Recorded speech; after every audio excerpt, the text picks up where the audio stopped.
ആലപ്പുഴ മണ്ണഞ്ചേരിയിൽ മോഷണം നടത്തിയത് കുറുവ സംഘം തന്നെയെന്ന പോലീസിന്റെ സ്ഥിരീകരണം. എറണാകുളം കുണ്ടന്നൂരിൽ നിന്നും പിടിയിലായ സന്തോഷ് സെൽവം കുറുവ സംഘ അംഗമാണെന്ന് ആലപ്പുഴ ഡിവൈഎസ്പി മധുബാബു പറഞ്ഞു. പ്രതിയുടെ നെഞ്ചിൽ പച്ച കുത്തിയതാണ് ആളെ തിരിച്ചറിയാൻ നിർണായകമായത്.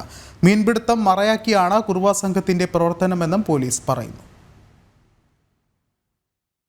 കുണ്ടന്നൂരിൽ നിന്നും ഇന്നലെ പിടിയിലായ പ്രതി സന്തോഷ് സെൽവവുമായി പോലീസ് മോഷണം നടന്ന വീട്ടിൽ ഇന്ന് പുലർച്ചെ ട്രയൽ നടത്തി. പുലർച്ചെ 3 മണിക്ക് മോഷണം നടന്ന സമയത്തെ വേഷവിധാനങ്ങളിൽ പ്രതിയെ സ്ഥലത്തെത്തിച്ചായിരുന്നു ട്രയൽ. ഈ ദൃശ്യങ്ങൾ CCTV ക്യാമറയിലും പകർത്തി. മോഷണം നടന്ന സമയത്തെ CCTV ദൃശ്യങ്ങളും ട്രയൽ സമയത്തെ CCTV ദൃശ്യങ്ങളും ചേർത്തുവെച്ചു. മുഖംമൂടി ധരിച്ച് ആയുധധാരികളായി മോഷണം നടത്തുന്ന കുറുവ സംഘാംഗം തന്നെയാണ് സന്തോഷ് സെൽവമെന്ന് വിവിധ തെളിവുകളിലൂടെ പോലീസ് ഉറപ്പിച്ചു. കേരളത്തിലും തമിഴ്നാട്ടിലും നിരവധി മോഷണ കേസുകളിലും പ്രതിയാണ് ഇയാൾ. സന്തോഷിന്റെ നെഞ്ചിൽ പച്ച കുത്തിയത് ആളെ തിരിച്ചറിയാൻ സഹായകമായി. തമിഴ്നാട് പോലീസിൽ നിന്നും മണ്ണഞ്ചേരി പോലീസ് വിവരങ്ങൾ തേടി. സന്തോഷിനൊപ്പം കസ്റ്റഡിയിലെടുത്ത മണികണ്ഠന്റെ കാര്യത്തിൽ വ്യക്തത വരാനുണ്ട്. ഇന്ന് പുലർച്ചെ 3 മണിയോടുകൂടി തന്നെ ഈ ആദ്യ അറ്റംപ്റ്റ് 29-ാം തീയതി കഴിഞ്ഞ് 29-ാം തീയതി അറ്റംപ്റ്റ് നടന്ന സ്ഥലത്ത് ഇതേപോലെ വേഷവിധാനങ്ങളുമായിട്ട് വന്ന് ഒരു ട്രയൽ നമ്മൾ ഇന്ന് പുലർച്ചെ 3 മണിക്ക് നടത്തി.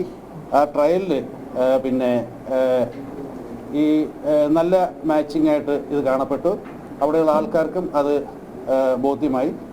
അതിൽ ആ സന്തോഷ് സെൽവം എന്നുള്ള പ്രതി ഇതിൽ ഇൻവോൾവ് ആണെന്ന രീതിയിൽ ഈ ആലപ്പുഴ പോലീസിന് വ്യക്തമായി കഴിഞ്ഞു. ഇതിൽ ഈ സന്തോഷ് സെൽവത്തോടൊപ്പം തന്നെ ഇന്നലെ നമ്മൾ പിടികൂടിയ കസ്റ്റഡിയിലെടുത്ത ഒരു മണികണ്ഠൻ, അയാളുടെ കാര്യത്തിൽ നമുക്കിതുവരെ വ്യക്തത വന്നിട്ടില്ല. കുറുവ സംഘത്തിൽ 14 പേരാണുള്ളത്. സംഘാംഗങ്ങൾ തമ്മിലും തർക്കം നിലനിന്നിരുന്നതായി പോലീസ് പറയുന്നു. ഇത് ഇവരിൽ നിന്ന് ലഭ്യമായിട്ടുള്ള ഈ പ്രതിയിൽ നിന്നും അതുപോലെ തന്നെ മറ്റു ഭാഗങ്ങളിൽ നിന്ന് നമുക്ക് ആദ്യം തന്നെ ലഭിച്ച ഇൻഫർമേഷൻ പ്രകാരം ഒരു 12-14 പേരടങ്ങുന്ന സംഘം പലയിടത്തായിട്ട് വന്ന് താവളമടിച്ചിട്ടുണ്ട്. റെയിൽവേ സ്റ്റേഷൻ ഭാഗങ്ങളിലാണ് പ്രധാനമായിട്ടും എന്നുള്ളതാണ് മനസ്സിലാക്കുന്നത്. അതിൽ അമ്പലപ്പുഴ ഭാഗമുണ്ട്, കായംകുളമുണ്ട്, മറ്റ് ചേർത്തല ഭാഗങ്ങളുണ്ട്, സംസ്ഥാനത്തിൻ്റെ പല ഭാഗങ്ങളിലും ഉണ്ട്. പക്ഷെ ഇവർ തമ്മിൽ ചില സംഘങ്ങൾ തമ്മിൽ ഒരു കമ്മ്യൂണിക്കേഷൻ ഗ്യാപ്പ് ചില പ്രശ്നങ്ങൾ കൊണ്ട് ഉണ്ടായിട്ടുണ്ട്. അത് കാരണമാണ് അതിനെ മുതലെടുക്കാൻ പോലീസിന് രഹസ്യപരമായി സാധിച്ചിട്ടുള്ളത്. പ്രതിയെ പിടിച്ച കുണ്ടന്നൂരിൽ നിന്നും ചില സ്വർണ്ണ ഉരുപ്പിടികൾ പോലീസ് കണ്ടെടുത്തിട്ടുണ്ട്. ഇവ പൂർണ്ണ രൂപത്തിലല്ല, കഷണങ്ങളാക്കിയ ആഭരണങ്ങളാണ് ലഭിച്ചത്. മോഷണ സംഘത്തിലെ കൂടുതൽ പേരെ പിടികൂടുന്നതിനും മുൻപ് നടത്തിയ മോഷണങ്ങൾ കണ്ടെത്തുന്നതിനും അന്വേഷണം വ്യാപിപ്പിച്ചിട്ടുണ്ടെന്ന് പോലീസ് വിശദീകരിച്ചു. ജനം, ആലപ്പുഴ.